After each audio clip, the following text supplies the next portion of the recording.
자로서 마음을 닦을 때, 마음 수행할 때 이렇게 보면 두 가지가 있어요. 그러니까 마음 수행하는 이유는 자기 치유, 마음 공부하는 데는 마음을 좀 편안했으면, 마음이 행복했으면 좋겠다, 편안했으면 좋겠다 라는 이런 내 영혼이 너무 상처받아서 살아가는데 너무 힘들어. 그러니까 이렇게 마음 공부를 하면서 치유를 좀 해야겠다라는 게 있고요. 그리고 마음 수행하는 또 다른 목적은 깨달음을 얻겠다. 최상의 깨달음을 얻겠다. 아니면 뭐 부처님의 제자로서 이 정도의 깨달음을 얻겠다라는 깨달음을 얻겠다라는 두 가지가 있죠.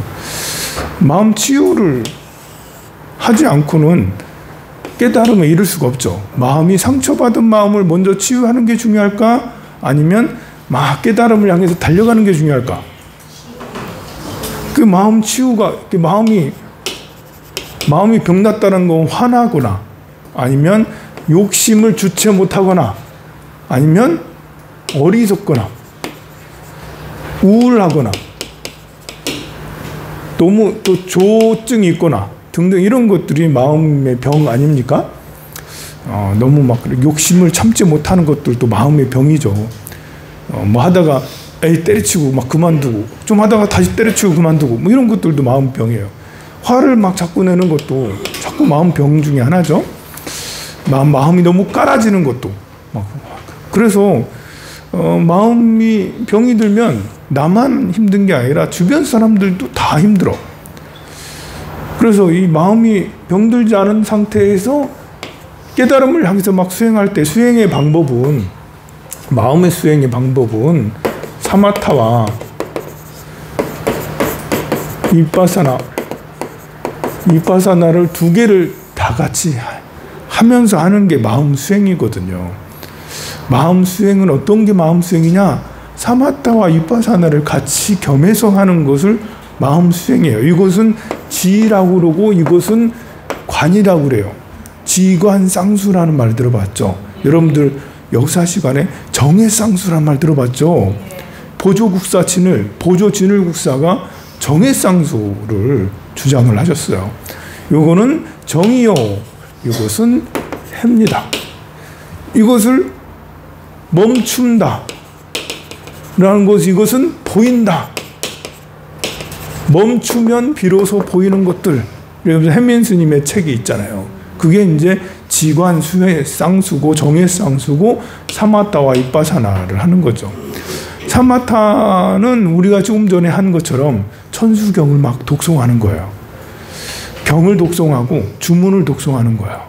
경을 독송하려면 우리가 천수경을 독송하는데 사마타가 돼야 돼. 그런데 이렇게 처음 독송하는 사람은 읽기 바빠.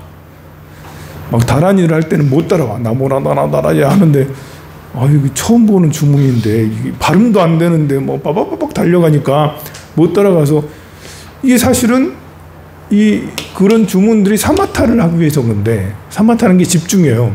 집중이 안 돼. 막 따라가기 바빠가지고. 그리고 뭐가 안 맞아. 또 옆 사람하고도 안 맞아. 그럼 이게 집중을 통해서 고요함을 얻는 거거든요. 이 집중을 해서 고요함을 얻는 게 사마타인 거예요. 삼매, 선정, 이걸 얻는 게 사마타예요. 근데 이제 주로 수행이라는 것은 사마타 하는 것처럼 보이죠. 이렇게 주문을 막 밤새 외우고, 맨날 며칠 외우고, 스님들처럼 화두를 이먹고 하면서 화두를 뭐 3년이고 10년이고 뭐 20년이고 계속 수행을 하는 것은 요 사마타처럼 막 하는 거예요. 그런데 이게 치유가 안 된 상태에서, 화가 많은 상태에서, 욕심이 많은 상태에서, 어리석거나 우울이 심하거나 조증이 심하거나 하여간에 편견도 있죠. 편견. 너무 이렇게 개혁 위주로 막 다 때려 부셔야 돼, 다 없애야 돼, 뭐 새로 갈아엎어야 이렇게 개혁을 한다든, 너무 보수적이라서 뭐 이렇게 그 기존의 틀을 그냥 따른다든, 편견이잖아요. 이런 것들도 마음이 병이 들었다 할 수가 있어요. 이런 것들이 치유되지 않은 상태에서 사마타를 너무 열심히 하면 치유가 되겠죠. 사마타 하면 어느 정도 치유가 되는데 완전한 치유가 되진 않아요. 그래서 화가 많은 사람이 수행하면 화를 줄일 수 있지만, 그래서 스님들이 욕하는 스님도 나오는 거예요. 욕쟁이 스님도 있거든요. 버럭버럭 화를 맨날 내는 스님도 있고, 그 맨날 욕심내는 스님도 있고, 공부는 수행은 정말 역시 열심히 하시는데 맨날 눈치 보는 스님 있거든. 열심히 하루 종일 참선은 참 잘하셔. 근데 사람들하고 있을 때 맨날 눈치 봐. 눈치 봐. 뭐 정말 수행은 맨날 열심히 하셔. 쉬는 시간만 되면 쿠팡 들어가지고 뭐 맨날 살려고 하고 뭐 그러게. 뭐 그래. 그러면 이게 수행은 또 열심히 하시는데 또 그런 거는 또 있어. 뭐 이렇게 수행은 열심히 하시는데 맨날 여자만 봐. 뭐 이렇게. 그러면 참 난감하죠. 이렇게 오랫동안 수행했는데 그게 고치지 않으면 안 되잖아요. 그래서 수행할 때 이 치유도 굉장히 중요한 부분이다. 이 치유들은 그럼 어떤 식으로 치유를 해야 되겠느냐? 자비죠. 자비심. 자비심을 가지면 치유가 얼추 많이 됩니다. 이렇게 이제 자비심이라는 거는 나와 남이 서로 다르지 않다는 데서 출발한 거예요. 나와 남이 서로 다르지 않구나. 여러분들이 맛있는 거 먹고 싶은 것처럼 너도 당신도 맛있는 거 먹고 싶어 하는군요. 내가 화가 날 때 이런 것처럼 당신도 화가 나는군요. 나도 남에게 오해를 받거나 오해 살 소지의 말들을 하는데 당신도 다 하는군요. 라면서 자비심은 나와 남이 다르지 않으면서 이해가 돼야 되는 거죠. 이해가. 그러면서 배려가. 이해가 되니까 배려가. 나도 배려받는 거 좋아해요. 나도 양보받는 거 좋아해요. 여러분들을 밥 타려고 있는데 양보해주면 얼마나 기분이 좋아요. 그래서 나도 양보받는 거 좋아해요. 그러니 나도 당신을 위해 양보할게요. 당신이 기분 좋잖아요. 그렇게 하면. 그런 것처럼 양보하고 배려하고, 나도 누군가 나를 알아주고 친절한 나에게 밥은 먹었니? 커피 한 잔 사줄까? 이렇게 그런 얘기 들으면 너무 기분이 좋아요. 그러니 나도 당신에게 그렇게 하겠소. 이렇게 하는 것이 배려잖아요. 이해가 되니까 나와 남이 다르지 않으니까 이해가 가고, 그리고 역시 배려로 이어지게 되죠. 그러면 저절로 욕심도 버려지고 화도 버려지고 그리고 어리석음도 버려지죠. 그런데 이렇게 해서 치유를 하든 아니면 깨달음을 향해 가든 이게 이제 삼매, 사마타죠. 사마타의 힘이 정말 중요해요. 왜냐하면 사마타는 고요함이거든요. 고요함. 그 선정, 단단함, 이렇게 마음 깊숙이 들어감을 얘기하는 거예요. 깊숙하게. 그냥 마음이 보면 겉마음이 있고 속마음이 있죠. 드러난 마음이 있어요. 그냥 인지하는 마음도 있고. 사마타를 하면 고요해지면 점점 마음이 깊어져요. 보여지는 것에 대해서 세밀하게 속속들이 깊이 있게 관찰할 수 있는 힘도 이 사마타, 삼매를 통해서 가질 수가 있죠. 우리는 보통의 마음이나 들뜬 마음으로 살아가잖아요. 깊이 있는 마음은 이렇게 우울할 때 막 깊이 쑥 들어가고, 뭘 잘못했을 때 깊이 쑥 들어가고, 혼났을 때 깊이 이렇게 쑥 들어가긴 하는데, 이제 대체로 우리한테 문제가 생겼을 때 내 탓이요 이러면서 내 마음을 쑥 들어가는데, 가만 보면 부정적인 상황일 때 주로 깊숙한 마음으로 들어가요. 그러다 보니까 자기 자신을 잘못 오해할 소지가 있어요.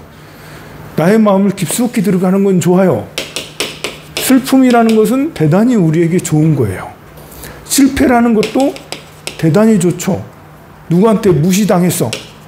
무시당하는 것도 대단히 좋은 거예요. 왜냐하면 이럴 때마다 깊숙하게 내 마음을 들여다보니까요.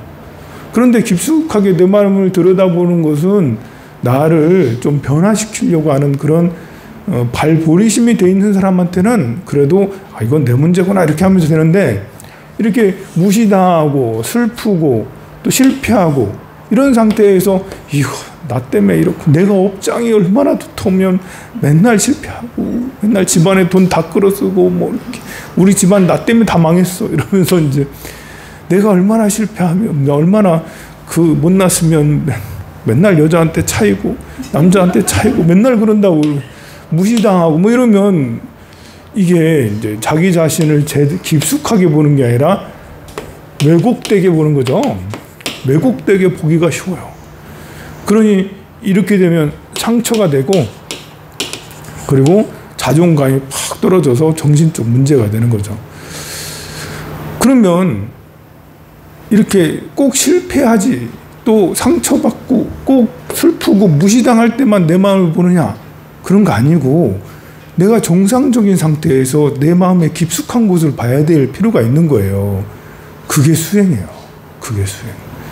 내가 슬프지 않은 상태에서도 내가 화가 나지 않은 상태에서도 무시받지 실패하지 않은 상태에서도 내 마음과 그런 상태에서 내 마음과 대면할 때 그게 바로 수행입니다. 그래서 관세음보살 쭉 하게 되면 삼매에 드는 거예요. 삼매에 들어야만 되는 거예요. 우리는 기도할 때 반드시 삼매에 들어야 된다. 그런데 조금 전처럼 천수경을 처음 해보는 사람들은 삼매는커녕 따라가기가 바쁘다고. 그래서 삼매에 들으려면 반복이라는 것이 참 중요한 거예요. 반복. 천수경을 외운다. 천수경을 가지고 내가 삼매에 들고 싶다. 그럼 외워야 되는 거예요. 외워야지. 반복해서 계속 하다 보면 외워져요. 안 되나? 아니, 좀 나이가 어렸으면 빨리 외울 텐데. 제가 19살에 절에 딱 오니까 우리 그 스승님이 천수경을 딱 주면서 야 이거 외워라 해서 내가 이거 왜 외워야 되지? 나 이걸 하려고 추가한 건 아닌데 뭐 좀 반발심이 들더라고. 외우는 거 별로 안 좋아했거든요. 외우는 거 좋아하는 사람이 어디 있습니까? 그래도 하라니까 뭐 그냥 아침 저녁으로 좀 하니까 일주일 만에 외워지더라고. 그건 19살 때니까 그런 거예요. 여러분들도 19살이면 다 그렇게 할 수 있어요. 주문까지 다라니까 다 그렇게 외웠어요. 왜냐면 아침에 새벽 예불 하고 저녁에 또 예불 하고 그러다 보면 또 혼자 방에서 이렇게 쓰다 보면 그렇게 돼요, 여러분들도. 그런데 이제 제가 30대 중반에 이제 여기 저 옆에 역전시장 앞에 포교당을 했었잖아요. 거기에서 이제 절에 기도를 이렇게 하는데 화엄경 약창계는 스님들은 거의 기도를 안 하거든요. 예불하고 천수경하고 이런 거나 이렇게 하지 화엄경 약창계를 독송할 일이 전혀 없어요. 우리 스님들은. 근데 뭐 포교당을 이렇게 하니까 사람들하고 같이 기도하니까 화엄경 약창계 같이 해야지 신중기도 하고 막 그러면 이제 화엄경 약창계 정도는 외워야 될 거 아니에요. 안 외워지더라고. 한 6개월 동안 안 외워지더라고. 매일매일 하는데 안 외워지대. 그래서 6개월 정도 지나니까 막 외워지더라고요. 야, 이제 30대 중반이 되니까 좀 안 되네. 그래서 지금은 더더욱 안 되죠. 어쨌든 삼매에 드는 게 목적인 거예요. 우리 천수경을 독송하는 여러 가지 이유가 있지만 일단은 내가 마음 수행을 한다라면 삼매에 들기 위해서 하는 거니까 뭐 뜨문뜨문 보더라도 계속 하다 보면 완전히 못 외워도 어느 정도 이렇게 익숙해지거든요. 그래서 반복해서 집중해서 이렇게 하는. 그래서 삼매에 좀 들어야 된다.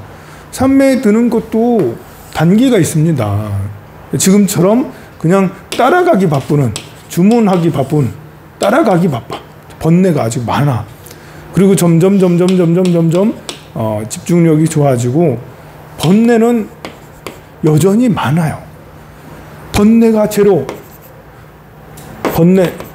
번뇌가 제로고 집중이 100%인 경지는 부처님의 상태예요. 예, 부처님 정도는 돼야지 되는 거예요. 그런데 이제 우리는 대체로 여기 있는데도 불구하고 제일 여러분들이 상담을 많이 하는 게 저 생각이 너무 많아요. 번뇌가 끝없어요. 계속 이 생각 저 생각. 주문은 나무라다나다라는 입으로 하고요. 마음속으로는 여기저기 여행하다가 보면 금방 10분 지나고 금방 20분 지나고 이 생각 저 생각하면서 나무라다나다 하다 보면 내가 뭐 하고 있나 모르겠어요. 이래도 기도인가요? 당연히 그 과정입니다. 그 과정을 겪는 거예요.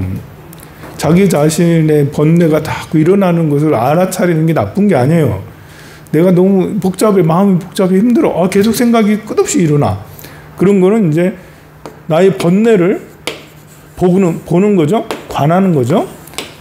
내가 인지를 하는 거예요. 여러분들이 주문을 외우기 전에는 내가 이렇게 생각이 많은 것이 괴로운지 몰랐어요. 이 생각이 이렇게 많다니. 그냥 이런저런 생각을 했죠. 그럼 당연히 뭐 커피숍에 앉아서 누구 친구가 늦게 오면 이런 생각을 하면서 화가 나기도 하고 짜증나기도 하고 왜 안 오나 의심하기도 하고 등등의 이런 생각 다 하면서 이것이 괴롭다는 생각은 하지 않아요. 별로. 그게 문제 있다는 생각을 하지 않잖아요. 그런데 이제 수행을 할 때 내가 다른 일을 하려니까 다른 일을 계속 집중하려니까 자꾸 생각이 막 떠오르는 거예요. 이거 아니네. 왜 집중이 안 되지? 다란히 원만히 반면해야 되는데 이게 다 자꾸 생각이 들어오네. 거기서부터 이제 수행이 시작인 거예요. 이게 오랫동안 지나도 1년이 지나고 2년이 지나도 번뇌의 양이 안 줄어. 번뇌의 양도 사이클이 있어요. 이렇게 줄었다 나아졌다 줄었다 나아졌다. 번뇌의 양이 많아졌다가 조금 되는 듯 했다가 조금 많아졌다가 되는 듯 했다가 이렇게 어느 때는 약간 좀 집중이 되네? 집중이 된다 해도 딴 생각이 일어납니다. 어느 때는 그러니까 이 정도 차이가 있죠. 여기서는 시작하자마자 생각을 해서 끝날 때 1시간 동안 하는데 입만 나불대다가 여기서 그냥 머리는 복잡하고 이렇게 하다가 끝나는 번뇌가 많은 상태. 여기는 이렇게 많이 반명음을 이렇게 주문을 좀 하긴 하는데 계속 딴 생각이 침범해서 들어와. 잠깐 나갔다가 들어오고 잠깐 나갔다 아니지 다시 해가지고 다시 해야지 나가다가 다시 그것도 해야지 나무라다나나 다시 생각이 또 돌아가야지. 이렇게 되는 상태가 여기 번뇌가 낮은 상태. 그러다가 다시 또 쭉 올라갔다가 또 다시 나갔다가 또 이제 뭐 이렇게 돈 문제 걸렸다 아니면 또 친구랑 무슨 문제 걸렸다 아들 딸 괴롭힌다 이런 거면 여기가 가 있는 거야. 이렇게 번뇌 수치가 높은 상태에서 기도를 하면 기도가 효과가 있나? 없어요? 근데 아니에요. 일단은 삼매라는 것은 반복해서 출발을 하는 거예요. 반복해서 쭉 하다 보면 내 마음을 계속 보다 보면 이게 이 말 길들이기랑 비슷해요. 소 길들이기 있잖아요. 그 시부도 보면 소를 봤다, 소를 길들이다. 이게 마음 길들이는 것도 계속 마음과 씨름을 해야 돼. 마음과 씨름을 해서 해야지 말 길들이는 것처럼 때로는 말한테 맞아요. 뒷발로 팍 맞아가지고 충격받을 때도 있어요. 그런 것처럼 내 마음이 재련되지 않은 마음, 수행되지 않은 마음은 거칠어요. 그래서 마음이 계속 이만큼 번뇌 수치가 높을 때도 있고 조금 고요할 때도 있고 이것들을 반복해서 고요할 때도 번뇌 수치가 높을 때도 계속해서 하다 보면 점점 번뇌는 줄어들게 되어 있습니다. 그렇지만 줄어든다고 해가지고 완전히 줄어드는 게 아니에요. 저도 이렇게 좌선하고 이렇게 있으면 생각이 아주 많아요. 아주 많아요. 그렇지만 이제 이렇게 말은 계속 움직이잖아요. 말을 길들여서 여러분들이 말을 타요. 말이 가만히 있나요? 자동차도 아니고 자동차도 주행할 때는 쿵쾅쿵쾅해요. 도로 타고 가다 보면. 근데 말은 조금 더 심하잖아요. 자동차보다는 말이 아무래도 내 마음은 고급 승용차만큼 되진 않아요. 그렇게 안전하게 쭉 가진 않아요. 말 타는 것처럼 그 야외에 광야에 말 타는 거 산을 타고 우리 삶이 우리 인생이라는 게 산을 몇 곡에 넘는 거라 할 수가 있거든요. 이 험한 산을 말 타고 다니는 거라고 할 수가 있어요. 그러면 내가 이제 이 말이라는 것은 내가 내 마음이다. 마음이라 할 수 있어요? 말을 타고 산을 몇 고개를 넘고 험한 산을 넘어. 그러니 말이 고생이지. 내 마음이라는 게 고생이야. 이 험한 산을 넘어서 죽을 때까지 살아야 되니까. 하지만 이 말이라는 것을 내가 조련을 잘 해서 말을 잘 길들이면 험한 것과 함께 그래도 내가 가고 좌회전, 우회전, 직진 말을 잘 들을 수 있잖아요. 말 안장 위에서 나름 편안하게 불편하지만 안 타고 가는 것보단 불편하지만 그렇지만 좌회전, 우회전, 직진, 뛰어 이런 거 하면 할 수가 있잖아요. 그래서 조금 험한 산을 넘어가는데 조금 나은 거예요. 그렇지만 이 험한 산을 갈 때 흔들림은 어쩔 수 없다. 그리고 고민은 어쩔 수 없다. 왼쪽으로 가는 게 맞냐? 오른쪽으로 가느냐? 이 목적지에 가는데 지도가 없다.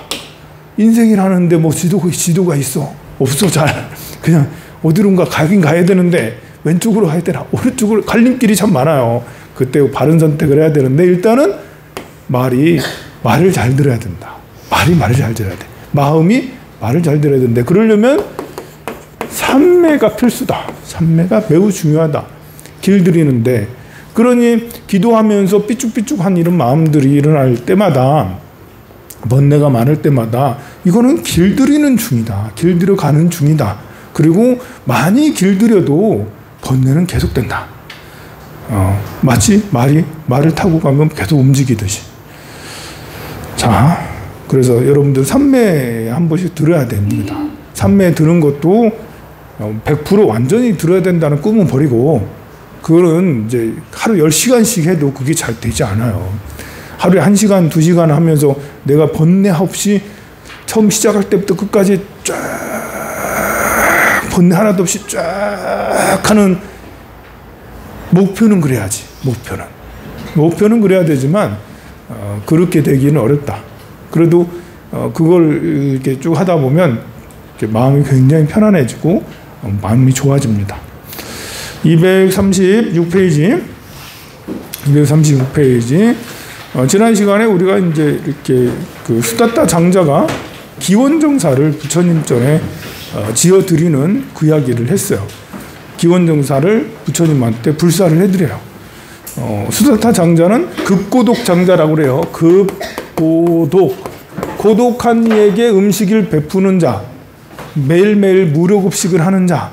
그래서 코살라국 사위성에서 이렇게 기부천사로 유명한, 늘 이제 무료급식을 해주는 기부천사로 유명한 분이었는데, 이분이 이제 부처님을 뵙고는 제가 부처님이셔 정사를 지어드리겠습니다 라고 해가지고 본국으로 돌아와서, 사위성에 돌아와서 땅을 막 찾다가 지금의 기원정사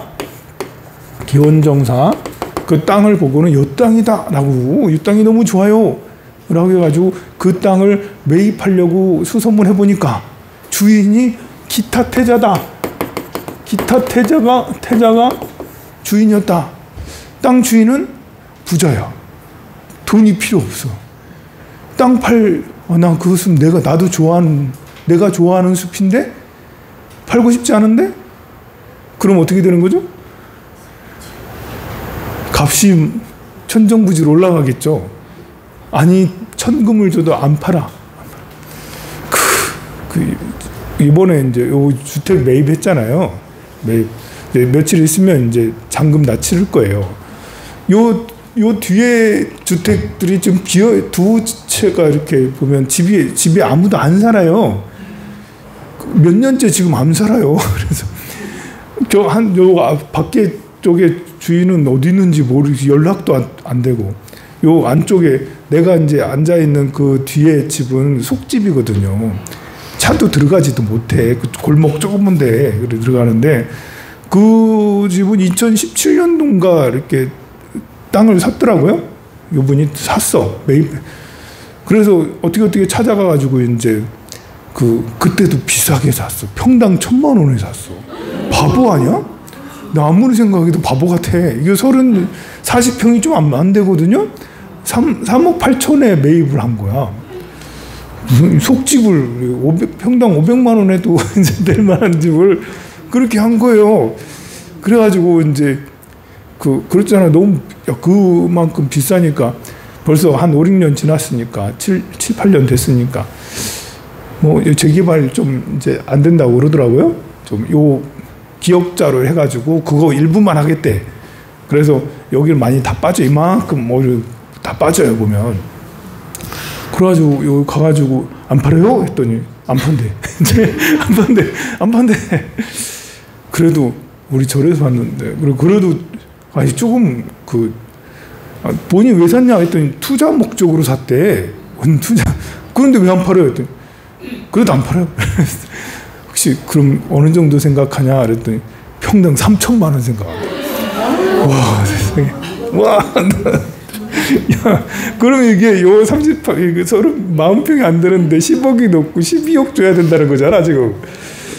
야, 내가 이렇게 이웃을 참 잘 뒀구나. 이러면서 이웃을 너무 잘 뒀네. 이러면서 뭐 어쨌든 그래요. 그렇게 그래도 그만큼 주면 판다잖아. 우리가 그런 살 일은 없어요. 그만큼 주고 살 이유는 없습니다.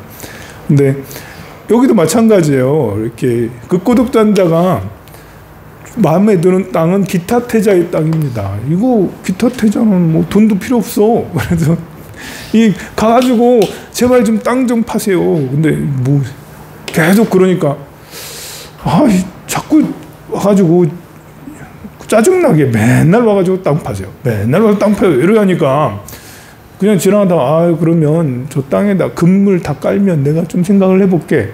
이제 그래 한 거예요. 근데 그 말 듣고는 극고독장자가 너무 기분 좋다 이러면서 집에 가서 창고를 다 털어가지고 땅에다가 금을 다 깔은 거예요. 좀 이해가 좀 안 되죠? 어쨌든 극고독장자는 부처님이 너무 좋았고 진리가 너무 좋았어. 돈보다는 진리. 해서 내 돈 전 재산을 다 탕진하더라도 반드시 이 땅을 기타태자 땅을 나는 매입하리라 라는 그런 일념으로 계속 수레에다 갖다 계속 뿌렸대. 그 홍보화를. 그래서 기타태자가 감동한 거예요. 평상시에 극고독장자의 성품은 다 온 성 안에 자자하니까 알고 있지. 그런데 아무리 기부천사라 하더라도 내 돈 탕진해갖고 남는 거 기부하는 거 아니겠어요? 그죠, 여러분? 내 거 탕진해가 하면서까지 기부할 사람이 여기 있어? 나도 그렇게 안 하겠다, 나도. 근데 그러는 걸 보고는 왜 그러냐고 물어봤어요. 도대체 무슨 까닭으로 그러십니까? 그랬더니 저는 부처님을 만났는데, 부처님을 배웠는데, 부처님께 꼭 해드리고 싶어서 그 말을 듣고는 감동했습니다. 그래서 기타태자가 땅 내가 낼게. 기타태자도 보시를 하고 나머지 절 짓는 것은 극고독장자가 절을 짓고 해서 기원정사가 탄생해요. 자, 그렇게 해서 기원정사를 다 지어서 부처님한테 이제 중공식 딱 하고 나서 중공식을 하면서 이렇게 얘기합니다. 236페이지 5번째 줄. 제자가 이 정사를 부처님께 바칩니다 라고 하죠. 부처님은 손바닥을 펴 수다타의 말을 가로막으셨습니다. 장자여, 이 정사를 이미 교단에 들어온, 현재 들어오는, 미래에 들어올 시방의 모든 비구들에게 보시하십시오. 그렇게 하겠습니다. 그러니까 이 말은 무슨 말이냐면 부처님한테 보시하고 싶어요. 그래서 부처님 보시할게요. 해서 받아주세요 했더니 나한테 하는 게 아니라 교단에 승가에 하라. 승가에. 이 개념이 뭐냐면 나 개인에게 하지 말라. 나 개인. 뭐 사업하는 사람들은 다 알 거예요. 개인으로 하지 않고 법인을 만들어서 하잖아요. 법인으로 만들어가지고 내 개인의 재산, 법인의 재산. 그렇잖아. 이제 삼성전자는 이재용 건가? 아니잖아요. 삼성전자는 이재용 거가 아니죠. 지분을 가지고 있을 뿐이에요. 삼성전자의 지분을 몇 프로 가지고 있을 뿐이지. 삼성전자는 주주들이 주인인 것이잖아요.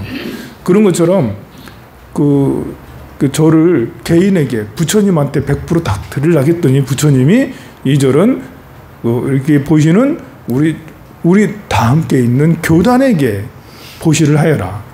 내 이름으로 등기되어 있는 게 아니라 뭐 그때도 등기가 있는지 모르겠지만 부처님 석가모니라는 이름으로 등기하는 게 아니라 기원정사라는 아니면 승가라는 대한불교 조계종이라는 이런 여기에다가 보시를 하여라 라는 이런 원칙을 그때부터도 부처님은 세우셨죠. 개인에게 보시하지 못하도록 했습니다. 교단에게 했습니다. 그걸 보고 승가라고 그래. 승가. 사방의 모든 비구들에게 보시하십시오 했습니다. 그러면서 수다따는 황금주전자로 물을 부으며 큰 소리로 외쳤죠. 제타 대자께서 보시한 숲에 수다따가 세운 이 정사를 과거 현재 미래의 사방승가에 보시합니다 라고 선언을 했습니다. 여기에 대해서 그 밑에 보면 정사의 이제 어떤 정사는 어떤 곳이고 어디에 있어야 되는 것을 부처님께서 말씀하십니다. 정사는 추위와 더위를 막아주고 수행하기 좋게 하기 위해서 있는 거죠. 새파리, 모기, 정갈들을 벌레 위험에서 보호해주며 뱀과 사나운 짐승들의 위협도 막아줍니다. 또한 정사는 거센 폭풍과 비바람과 뜨거운 햇빛도 막아주죠. 정사는 거룩한 승가대중이 머물며 수행을 키우도록 도와줍니다. 자, 이렇게 좋은 이익을 가져다 두는 정사를 보시한 것은 크나큰 공덕이라고 나 열애가 말합니다. 이롭고 좋은 결과를 원한다면 지혜로운 이들이 머물 정사를 짓고 알고 본 법을 거짓없이 설해주는 비구들에게 깨끗한 마음으로 옷, 음식, 약침구, 사위의라고 해가지고 이제 옷, 음식, 약침구를 4가지 이제 이렇게 사의지 스님들이 꼭 출가 수행자들이 꼭 있어야 될 필수 물품들을 이 4가지로 규정을 합니다. 사의지라고 그래요. 옷, 음식, 약, 침구를 보셔야 합니다. 정사에서 지내는 비구들은 부끄러움이 없는 수행자의 모습을 갖고 나가야 하며 자기를 믿고 따른 신자들에게 고통에서 벗어나는 법을 설해줄 수 있어야 합니다. 그리하여 시주와 비구 모두 참다운 진리를 구원해 현재 이곳에서 고요한 열반에 도달할 수 있어야 합니다. 이런 것이 이제 사찰인 거예요. 사찰의 정의가 이런 거예요. 그래서 사찰은 본래 이렇게 그 시내 가까이, 황룡산이 시내 중심에 있지만 이제 그거는 현대 이제 포교의 의미에서 그런 거고, 본래 수행자는 시내 가까운 곳에 숲 속에 조용한 적정처에 있는 것이지 산속 깊은 곳에 있는 것은 본래 아닙니다. 자, 그 다음에 빠세나디 왕의 기. 부처님은 경영자로 치면 경영자로 이렇게 회사를 막 키워나가는데 더없이 훌륭한 코스를 척척척척 밟으면서 갔다고 그랬죠. 지난번에도 말했다시피 오비구를 거쳐 50명의 청년, 그리고 그 이후에 전도선언을 하면서 1000명의 다른 교단의 제자들을 모두 다 제자로 맞았어요. 그 이제 가섭 삼형제 배화교도들, 그 부를 섬기는 그 제자들을 이렇게 그 당신의 제자로 한 방에 만든 후에, 그리고 어디로 갔다고 했죠? 수도로 갔다고 했습니다. 마가다 왕사성으로 갔다고 그랬죠. 수도에서 포교를 하신 것이죠. 그러자 250명의 사리불과 목련존자의 친구들 250명이 한꺼번에 귀했고, 왕사성에 수도에 살던 많은 신도들이 다 왕도, 여기는 왕이 귀의를 하고, 왕이 귀의를 하면 신하들도 귀의를 하고, 또 귀족들도 귀의하고, 백성들도 다 따라오기 마련이죠.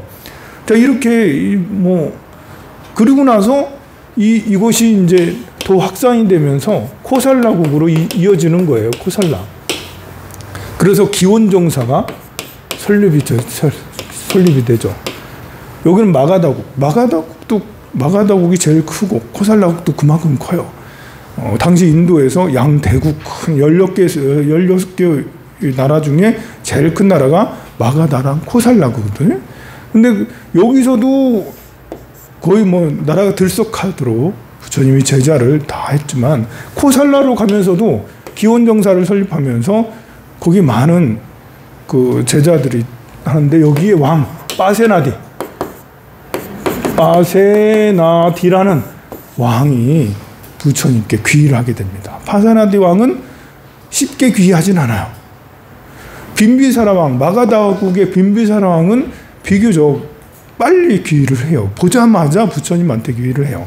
그 이유는 이미 6년 전에 빈비사라 왕과 석가모니 부처님은 서로 인연이 있었기 때문에 그래요. 그러면 이 빠세나디 왕은 어떻게 귀의를 하는지, 어떻게 귀의를 해서 이렇게 부처님의 교단이 몇 년, 한 10년도 안 돼서 전인도를 뒤흔들게 되는지, 이거는 조금 있다가 쉬었다가 하도록 하겠습니다. 잠시 쉬는 시간 갖겠습니다.